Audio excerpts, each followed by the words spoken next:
was, and sort of still am, a basketball fan, but the truth is, I realized that I'm a Michael Jordan fan.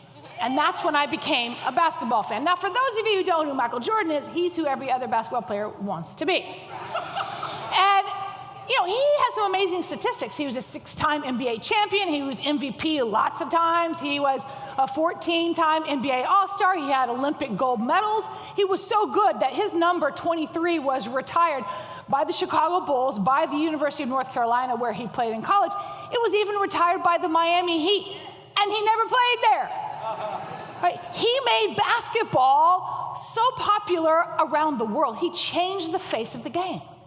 So, that's quite the dream. That's the end. But can I just say it didn't start there? He actually didn't even make his junior high school basketball team. And he wrote this. He said it was embarrassing not making that team. He said they posted the roster and it was there for a long, long time without my name on it. So Jordan, he just channeled his embarrassment and his anger, and it motivated him to practice. He said, whenever I was working out and got tired and I figured I had the right to stop, I'd close my eyes and I'd see that list of the junior high school basketball team that didn't have my name on it, and that would get me going again. Jordan became better at playing than everyone else by becoming better at practicing than everyone else. Until the end of his career, Michael was known to be the first person to get to the gym and the last person to leave. Now, Jordan wasn't always a winner. The first time he got to the NBA playoffs, his Bulls were knocked out in the first round, and then the next 2 years they were swept by the Boston Celtics, and after that, the Bulls were defeated by the Detroit Pistons 3 years in a row. So at that season, some Detroit fan, God bless you, at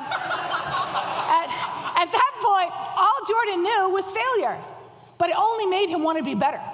He said, everyone fails at something, but I can't accept not trying. And then he said, I've missed more than 9,000 shots in my career. I've lost almost 300 games. On 26 occasions, I was entrusted to take the game-winning shot, and I missed. He said, I failed over and over and over again in my life, and that is why I succeed. And then there's a man named Louis Pasteur who was known for creating the pasteurization process, which basically stops bacterial formation in milk, and most importantly, for the development of vaccines. Now, his work was also instrumental in the invention of penicillin. So we study about him, and much of modern medicine is possible because of his work. He is remembered for his remarkable breakthroughs in the causes and preventions of diseases, and his discoveries have saved countless number of lives. Amazing dream. But it didn't start there.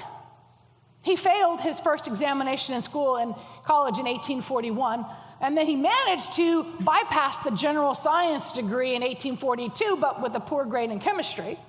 And after one failed attempt for the entrance test for the science school in Paris in 1842, he had to keep applying and applying until he got in 1844.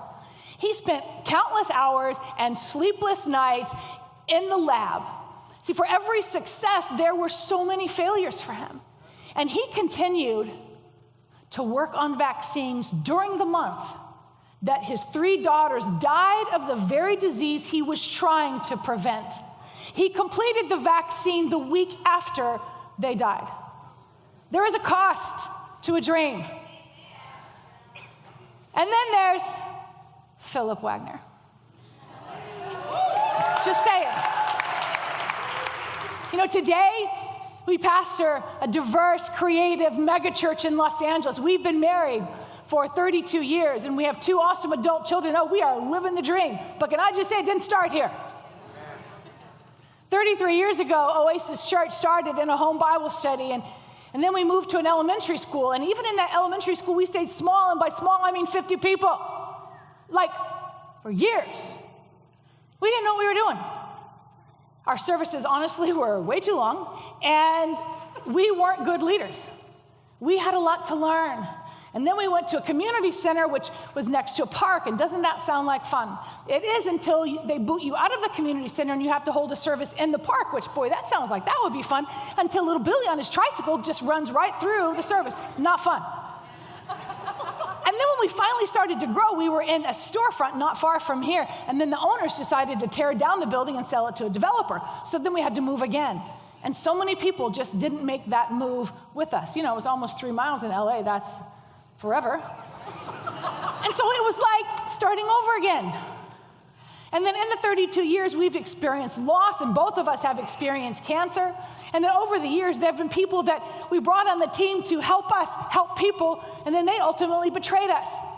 And so now, as we pastor this church here, Philip and I are better leaders because of all that we navigated. You know, reaching this dream has taken time. It's taken a lot of learning. And God has placed dreams inside each of us, and there is a cost to each and every dream. So in this series, Unlock Your Dream, I want to encourage you to realize that God has a dream that he's given you. And let's figure out how to unlock it. You might think you've got this amazing dream, but can I say it pales in comparison to the dream that God has for you. Genesis 37 tells us about a man named Joseph. Now, the overview of Joseph's life is he was the favored son of Jacob. Now, Joseph had 10 older brothers who hated him. And at one point, he had a dream that so angered his brothers that they sold him into slavery. And then he was bought by a man named Potiphar and eventually became the manager of Potiphar's household. And while he was there, Potiphar's wife tried to seduce Joseph, and when he refused, she accused him of raping her, and then Joseph ends up in prison. And he's in prison for years. And then he eventually becomes second in command under the prison warden. And then one day he's summoned by Pharaoh to come out and interpret a dream. And when he does, Pharaoh makes him second in command over all Egypt. So Joseph was given a dream as a young man of 17. Now his actual dream was not fulfilled for 22 years or so. He was brought to the palace after 13 years, but the fulfillment of the dream took about 22 years. His story begins with the dream and it ends with the fulfillment. So let's take a look at the middle, because that's where a dream is worked out. His dream was not fulfilled in 10 minutes or 1 year. It took 22. And in those 22 years, God was working in Joseph. And Joseph was doing some work. How you do God's plan and when you do God's plan is just as important as learning what God's plan is. See, God develops us and prepares us to be able to handle the dream he's given us. In Psalm 105, it says, until the time came to fulfill his dreams, the Lord tested Joseph's character. Our dream is not just about the destination or the achievement. It's about what we discover and who we become along the way. Now with Joseph, we have no evidence that he sat around and complained about how unfair his life was. And honestly, it had become unfair. He was sold by a slave by the people who were supposed to love him. So Genesis 37, it begins with Joseph had a dream. And when he told it to his brothers, they hated him even more. And he said, listen to this dream I had. We were all out in a field gathering bundles of wheat. And all of a sudden, my bundle stood straight up, and your bundle circled around it and bowed down to mine. His brother said, so you're going to rule over us? You're going to boss us around? And they hated him even more. And I can understand why. Because of the way his dreams and the way he talked. And then he had another dream and told this one also to his brothers. I dreamed another dream. The sun and the moon and 11 stars bowed down to me. And when he told it to his father and brothers, his father reprimanded him. What's with all this dreaming? Am I and your mother and your brothers all supposed to bow down to you? Now his brothers were really jealous, but his father brooded over the whole business. So basically, Joseph's dream, so I'm confusing my J's for a moment here. So basically, Joseph's dream, or his 17-year-old interpretation of this dream, which was very wrong. His dream was, I'm going to be famous, and you're all going to bow down to me. I mean, it's easy to see why they hated him. He was arrogant, and he had no idea what the dream meant. He was probably just thinking, yay, famous! Side note, as human beings, we were not created or designed for fame. Only he is famous. See, See, just like we're not designed to live underwater, it's not in our DNA, we are not designed for fame. Only He is famous. And so whenever we get any recognition, our job is to go thank you and redirect it to the one who gave it. Like Joseph, often we misinterpret God's dream for us at first glance and think it's all about us. You know, Proverbs 17 says, many are the plans in a person's heart, but it is the Lord's purpose that prevails. His ways are higher. His ways are better. His plans are better. His dream for us is so much better. So how can each of us make the journey to reach the dream God has placed in our heart? Well, let's take a look at some of the things Joseph had to do. The first thing, we have to keep learning and working. In Genesis 39, verse 1, it says, when Joseph was taken to Egypt by the Ishmaelite traders, he was purchased by Potiphar, an Egyptian officer. Now, Potiphar was captain of the guard for Pharaoh, the king of Egypt. The Lord was with Joseph, so he succeeded in everything he did as he served. Not sat around and complained and whined and my life is terrible and when am I going to get out of here? No, served in the home of his Egyptian master. Potiphar noticed this and realized that the Lord was with Joseph, giving him success in everything he did. This pleased Potiphar, so he soon made Joseph his personal attendant. He put him in charge of his entire household and everything he owned.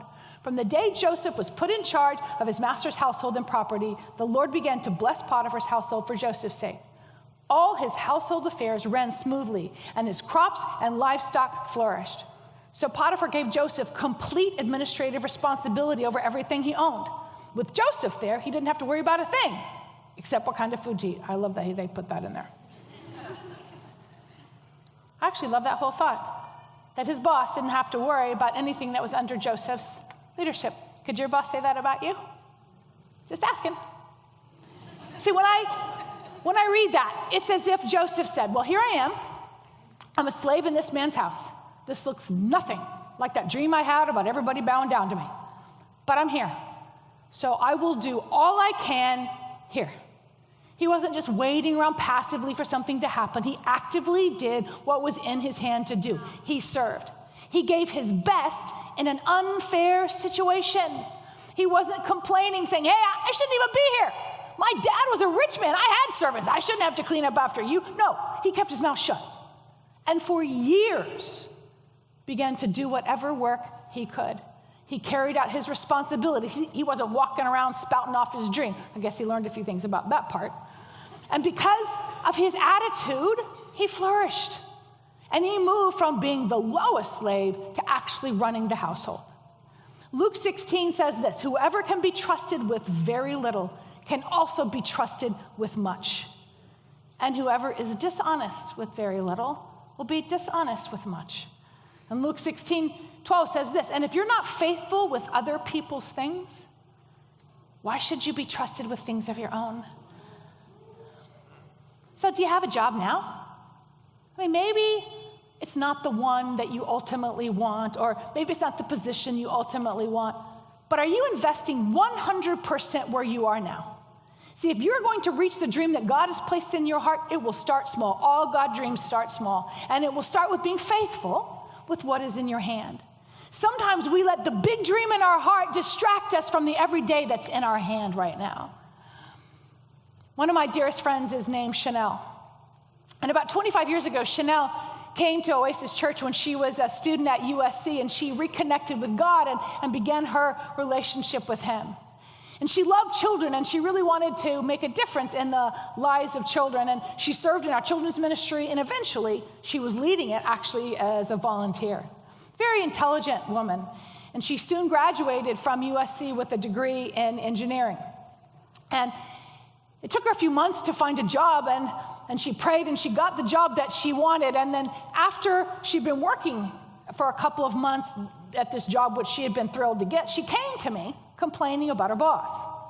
She claimed that she knew more than he did, and he was too hard to work for, and he didn't listen to her ideas, and he never admitted when he was wrong, which was often, and he didn't give her credit for the good ideas that she had come up with.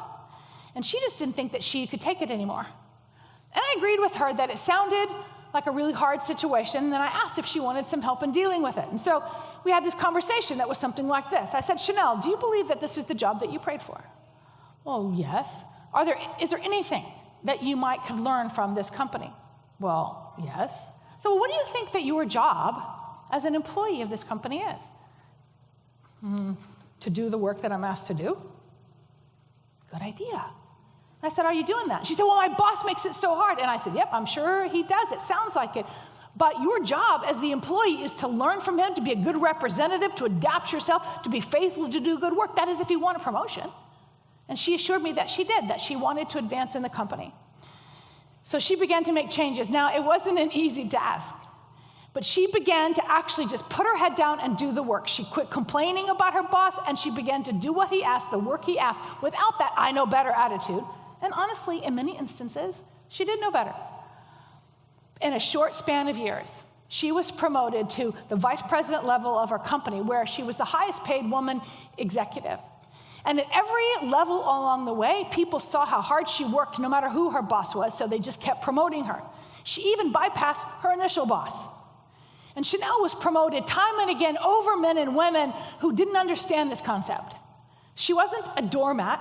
She expressed her opinions when they were requested, but she was promoted over men and women who were trying to fight their way to the top, complaining about their bosses all the way. She learned to respect her boss's position, whether or not she respected the person as an individual.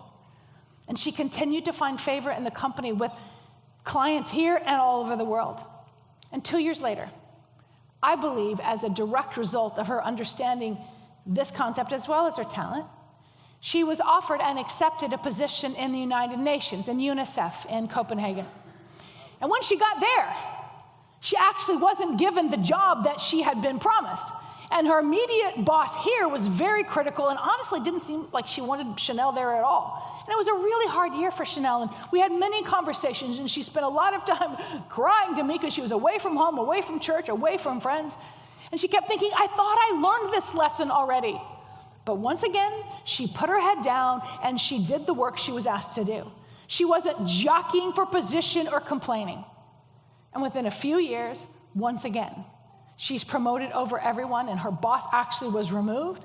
And ultimately, she became the director of the entire supply division of UNICEF, overseeing thousands around the world. Now, the UN had to change their rules to keep her there because as a young woman, she's now in a position that most people retire from. And while in this position, she came up with systems and strategies that got vaccines to the millions of children around the world who needed them. She and her team were nominated for the Nobel Peace Prize. She went from being a frustrated, low-level engineer to one of the most influential women in an organization of worldwide importance, spending time with presidents and heads of state. And now, another promotion.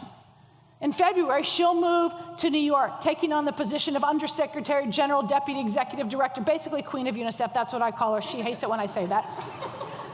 But do you know, God needs us in positions like that. She was in a position to save millions of children. God needs us in a position like that. But we don't get there by striving or plotting our career path. We get there by learning and working and serving and honoring.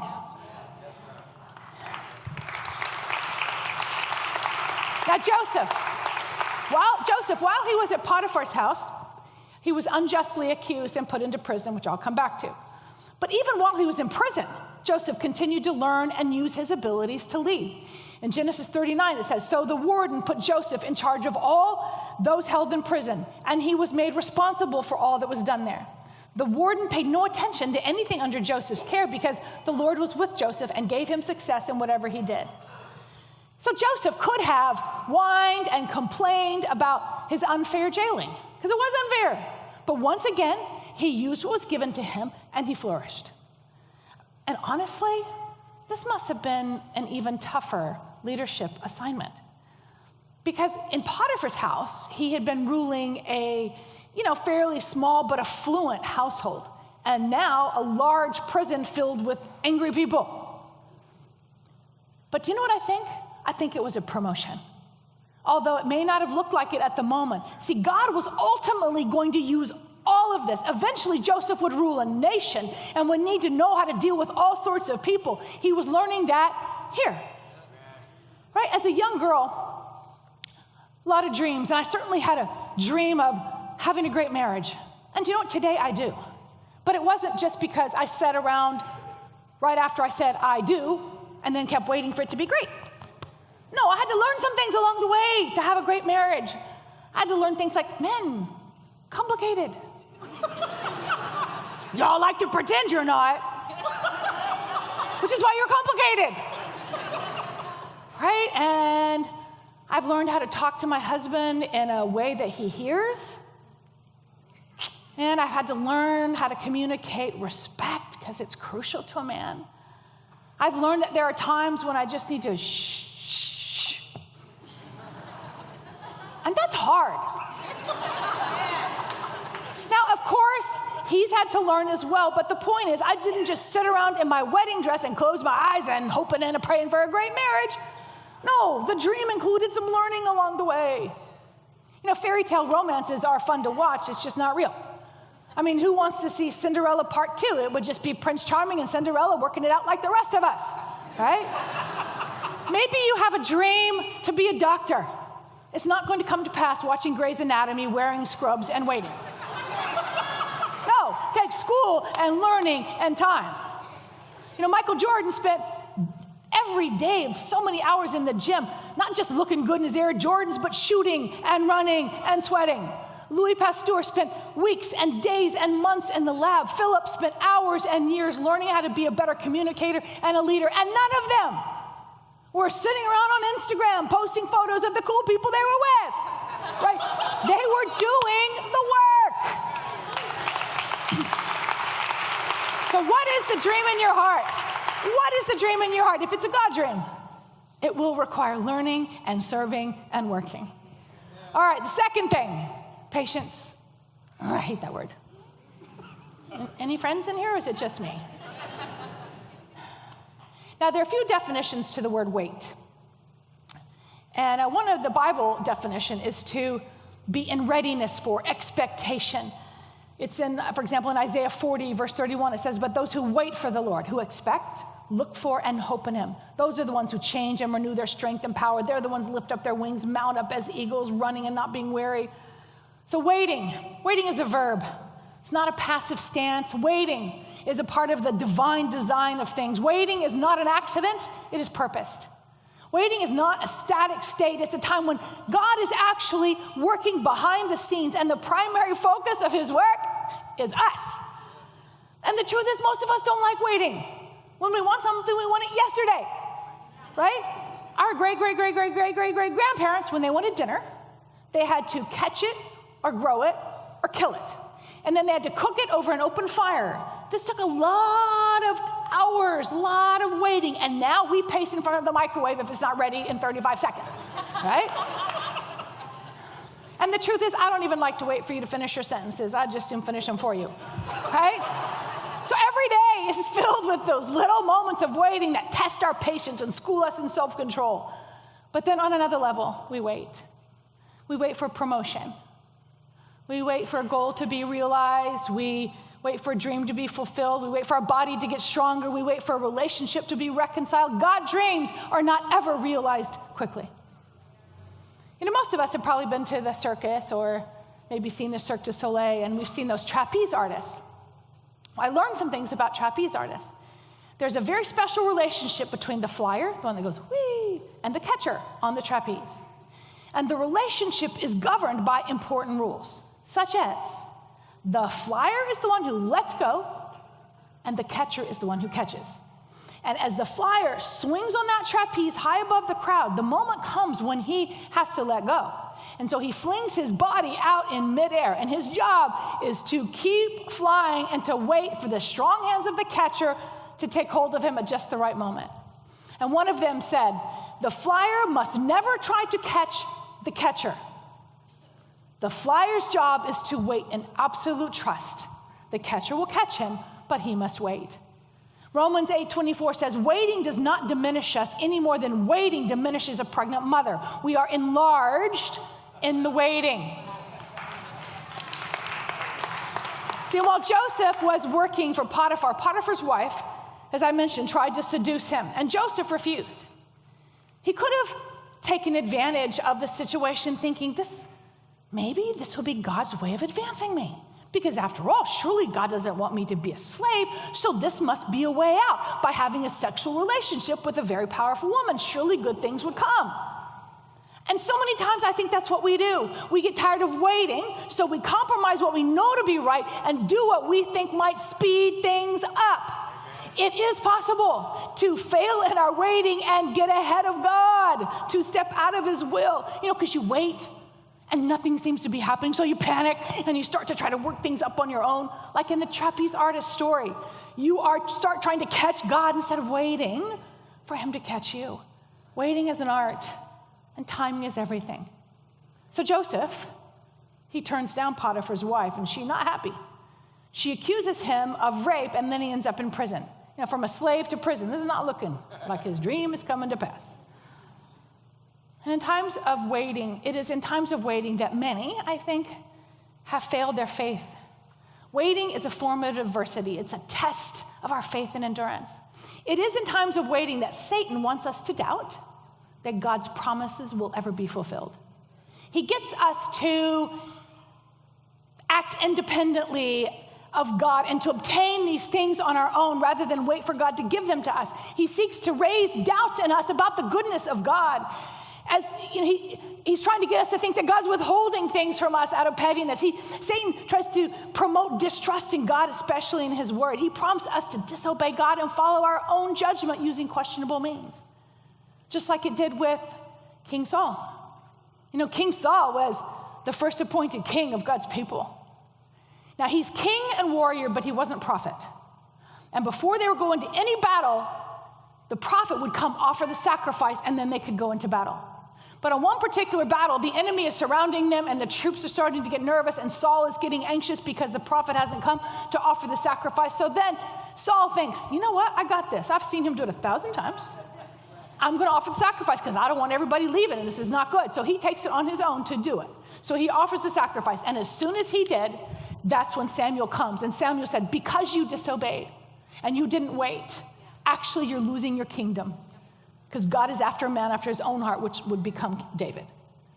See, lack of patience actually not only leads to trouble, but it can cost our kingdom. So what does that tell me? Lack of patience will cost me. And come on, let's be honest. Patience is only practiced in a situation that we think should be speeded up. Right? I've never had to be patient while getting a massage, ever, right? Philip has never had to be patient watching any baseball, football game to end.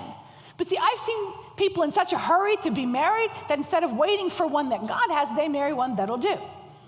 Or instead of patiently working on the marriage and they bail out when it gets hard. To have a great marriage, it takes patience. I've seen people move to a different place because they no longer wanted to wait for what could happen at the place God had them. And initially, they knew that here was part of destiny. I've seen people leave jobs and businesses and staff because the promotion they wanted wasn't happening as fast as they wanted it to, or maybe it just got a little boring. So then they go off and do their own thing, not the God-appointed thing. I would imagine there were some very boring, draining moments when Joseph was a slave in Potiphar's house and when he was a prisoner. Now, he couldn't physically have left, but he could have mentally checked out. He didn't. Later in this story, Joseph interprets the dreams of Pharaoh. And so Pharaoh appoints Joseph second in command. And from the outside, someone could have looked at Joseph and said, wow, from the prison to the palace in an hour. Right? I imagine there were some who maybe just met him the day before and now he's at the palace thinking, ooh, this guy had some overnight success. But in reality, his overnight success took years. Hebrews 6. Verse 11, at the very end of verse 12, at the end of that verse, it says, we're supposed to follow the example of those who are going to inherit God's promises because of their faith and patience.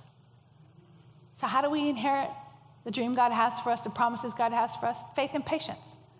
I wish it was faith in yelling, faith in shaking my fist at the devil, whatever, but it's faith and patience. A lot of us give God a time limit in which to perform, and when our expectations aren't met, then we walk away. God is never impressed with my time limits. Time is one of God's testing forces to prove and mature us. How many of you have children? Have you ever taken a child on a car trip? You get them in, get them buckled, you're not even down one street, and they come up with the question, are we And it's just, are we there yet? And it's just a sign of immaturity, isn't it? Well, I also think it's a sign of immaturity in us when we keep asking God, am I there yet? Am I there yet? How much longer till I get the husband, till I get the wife, till I get the promotion, till I get healed? In the Bible, there is a phrase called seed time and harvest. And that's usually how we say it. But in reality, it's like this. Seed, and that's the fun part.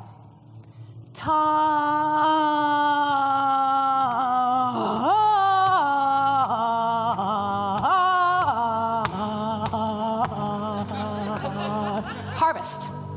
Right? But what we want is seed time. Harvest! Woo! Right? But do you know what I've discovered? Not like that. That the length of time is often determined by what the seed and what the harvest will be. Now, I have no green thumbs. I kill plants. It's a special gift. But the one thing I could grow was wheatgrass, and we used to, juice that, have the juicer and juice it. Now, wheatgrass from seed to completion is about 10 days. This big, awesome.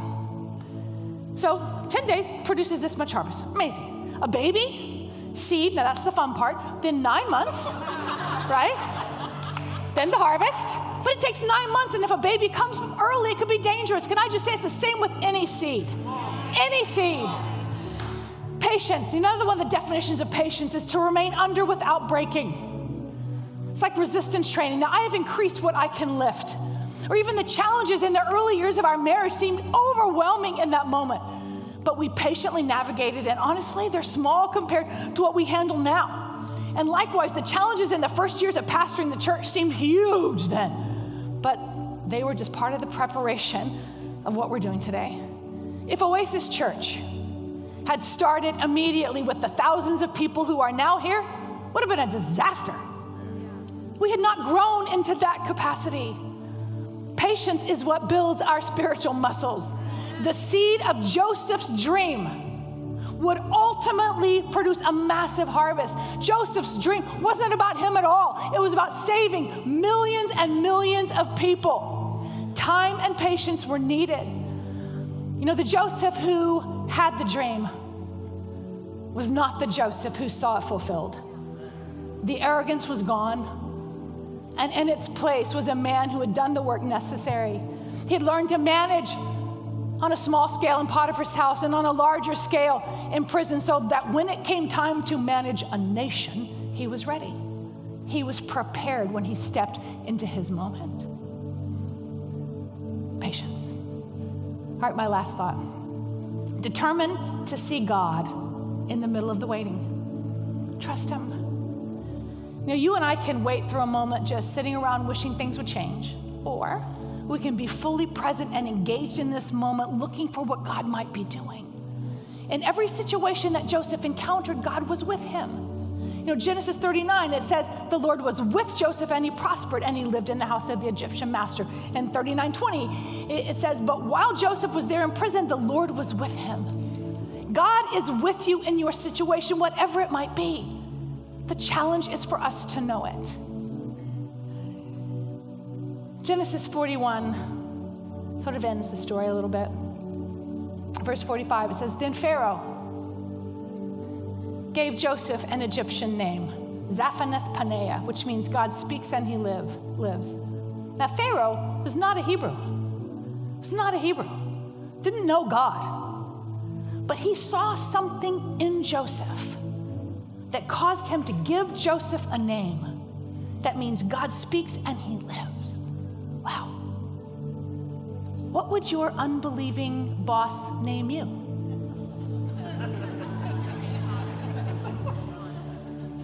What would your unbelieving neighbor name you?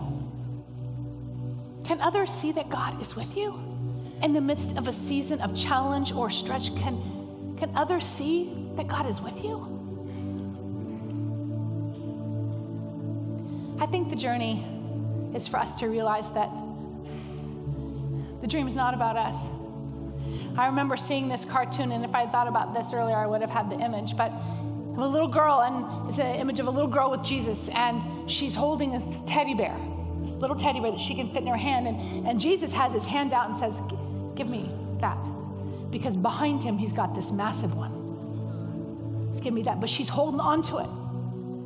And he just wants her to let go so he can do the exchange. And so sometimes I think we're holding on to puny little dreams that are all about us. And God is saying, give me that dream. Because I need you in a position that will actually help thousands or hundreds or 50s, whatever it is. Give me your little dream. Because I have something much bigger to give you. And so we might get enamored with the big, but can I just suggest it starts with what's in your hand? If you're a barista at Starbucks, you'd be amazing there. Really. Quit being frustrated where you are. Be grateful there. Get the best reviews where you're serving. Get the best reviews of any company you work for. You get the best reviews. Because you reaching and fulfilling the dream that God has for you is about your character. And character is only revealed under times of pressure. Be the best at what you're doing. Don't get so enamored with the big dream that you overlook what God has placed in your hand right now. Let me pray.